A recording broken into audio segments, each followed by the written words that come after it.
నామానికి మహిమ కలుగును గాక. మన ప్రభువును రక్షకుడైన యేసుక్రీస్తు నామమున మీ అందరికీ శుభాభివందనాలు తెలియజేస్తూ ఉన్నాను. ఈరోజు మన ధ్యాన గ్రంథం నుండి కీర్తన గ్రంథము 89వ కీర్తన 13వ చరణం. పరాక్రమము గల బాహువు నీకు కలదు, నీ హస్తము బలమైనది, నీ దక్షిణ హస్తము ఉన్నతమైనది. చూడండి, కీర్తనకారుడు చక్కని మాట తెలియజేస్తూ ఉన్నాడు. దేవుడు బలమైన దేవుడు, శక్తి కలిగిన దేవుడు. ఆయన హస్తము బలమైనది, ఆయన దక్షిణ హస్తము అనగా ఆయన కుడి చేయి ఉన్నతమైనది అని వాక్యం తెలియజేస్తూ ఉంది. అవునండి, బలహీనులను బలపరిచేది ఆయన హస్తం, కృంగిపోయిన వారిని లేవనెత్తేది ఆయన హస్తం, వ్యాధి బాధల్లో నలిగిపోతున్న వారిని స్వస్థపరిచేది ఆయన హస్తం, తొట్టుల్లో పోతున్న వారిని, కృంగిపోతున్న వారిని ఓదార్చేది ఆయన హస్తం. గనుక దేవుని హస్తము బలమైనది. దావీదు గొల్యాతుని చంపడానికి వెళ్ళినప్పుడు దావీదుకు తోడుగా ఉన్నది దేవుని హస్తం. దావీదు దేవుని సహాయం ద్వారా గొల్యాతుని జయించగలిగాడు. అలాగే ఈ రోజులో మన జీవితంలో కూడా దేవుని హస్తము బలమైన హస్తము, మనకు తోడుగా ఉండి మనల్ని బలపరిచేది, మనల్ని ఆదరించేది, మనకు నెమ్మదిని, సమాధానమును, సంతోషమును అనుగ్రహించేది దేవుని హస్తం. గనుక ఒకవేళ మన జీవితంలో ఏ విధమైన భయం చేతను, దిగులు చేతను కృంగిపోతూ ఉంటే, ప్రభువా నీ హస్తము నాకు తోడుగా ఉండి దయచేయని దేవుని దగ్గర అడగాలి. ఎబ్బేజు దేవుని దగ్గర ప్రార్థన చేస్తూ ఉన్నాడు. నా సహోదరుల కంటే నీ హీనమైన వాడిని, ఎన్నిక లేని వాడిని, నాయన నీ హస్తము నాకు తోడుగా ఉంచు అంటూ ఉంటాడు. అవునండి, ఎన్నిక లేనివాడు, విలువ లేనివాడుగా ఉన్న ఎబ్బేజు దేవుని దగ్గర ప్రార్థన చేయగానే నీ హస్తము నాకు తోడుగా ఉంచు అని దేవుని దగ్గర మొరపెట్టినప్పుడు దేవుడు ఎబ్బేజును తన సహోదరుల కంటే గొప్పవానిగా ఆశీర్వదించినట్లు మనం చూస్తూ ఉంటాం.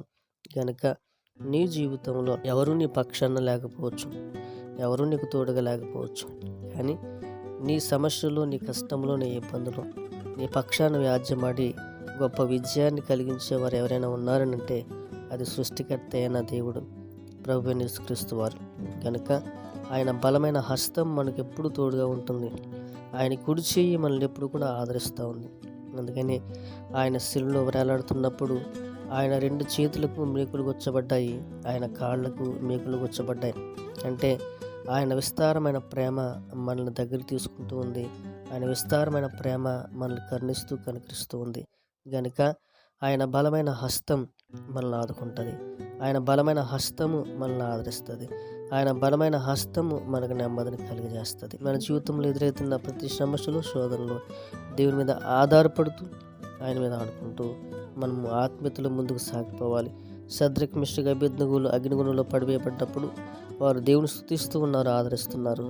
కనుకనే దేవుని మీద ఆధారపడ్డ వారి మధ్యకు ఆయన వెళ్ళి వారిని అగ్నిలో నుంచి తప్పించినట్లు మనం చూస్తూ ఉంటాం.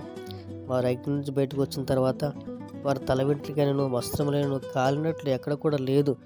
ఎంతో క్షేమంగా వారు బయటకు రాగలిగారు. గల కారణము దేవుడు వారితో ఉన్నారు కనుక ఈరోజు దేవుని వాక్యం మనతో మాట్లాడుతూ ఉంది. ఆయన మనకు తోడుగా ఉంటే, ఆయన బలమైన హస్తం మనకు తోడుగా ఉంటే ఎన్నో గొప్ప విజయాలు, ఎన్నో సంతోషకరమైన సందర్భాలు మనం చూడగలం.